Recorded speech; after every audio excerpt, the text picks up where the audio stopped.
नमस्कार, मी किरण कुमार थोरात. पत्रकारितेतून थेट संवाद साधणारे न्यूज नेटवर्क, राजकीय, सामाजिक, धार्मिक, सांस्कृतिक, मनोरंजन, प्रबोधन, क्रीडा आणि गुन्हेगारी वार्ता माहितीसाठी हर्षकिरण न्यूज चॅनलला सबस्क्राईब करा. धन्यवाद. शालेय पोषण आहार बंद, जबाबदार कोण? विद्यार्थ्यांचा रिकामी थाली ताटली नाद मोर्चा. श्रमजीवी संघटनेचा ठाणे व पालघर जिल्हा परिषद शाळेतील विद्यार्थ्यांच्या जून व जुलै 2026 या वर्षातील कुकिंग कॉस्ट निधी उपलब्ध न झाल्यामुळे गटविकास अधिकारी पंचायत समिती शहापूर कार्यालय येथे धडक मोर्चा. राज्य व केंद्र शासनाच्या स्थानिक स्वराज्य संस्थेच्या खाजगी, अनुदानित व अंशतः अनुदानित शाळांत शिक्षण घेणाऱ्या इयत्ता 1ली ते 8वी पर्यंतच्या विद्यार्थ्यांना शालेय पोषण आहार योजनेचा लाभ दिला जातो.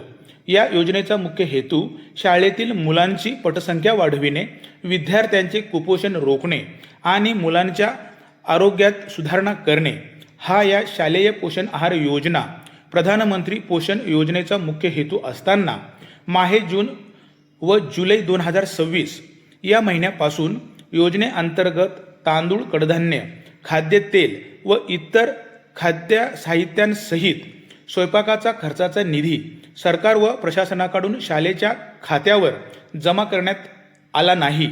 त्यामुळे शाळेतील विद्यार्थ्यांच्या शिक्षणावर, आरोग्यावर तसेच पटसंख्या गळती यावर गंभीर परिणाम होत असल्याने श्रमजीवी संघटनेने देवेंद्र फडणवीस मुख्यमंत्री महाराष्ट्र राज्य यांना लेखी निवेदन देण्यासाठी तालुका स्तरावर गटविकास अधिकारी व गटशिक्षण अधिकारी पंचायत समिती शहापूर येथे 31 जुलै 2026 रोजी सरकारला व प्रशासनाला जाब विचारण्यासाठी शांततापूर्व मार्गाने शाळेतील विद्यार्थ्यांना घेऊन रिकामी थाली ताटली नाद मोर्चा काढून धान्य पुरवठा व निधी वितरण झालेले दिरंगाई जबाबदार असलेल्या अधिकारी, कंत्राटदार यांची चौकशी करून कठोर कारवाई करण्यात यावी व नियमित पुरवठा सुरू होईपर्यंत एकही विद्यार्थी पोषण आहारापासून वंचित राहू नये याची तातडीने व्यवस्था करावी.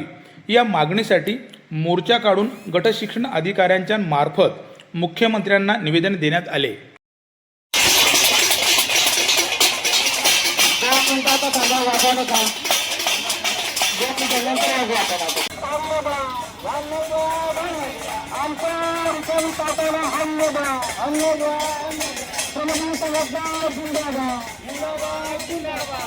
जिंदाबाद जिंदाबाद.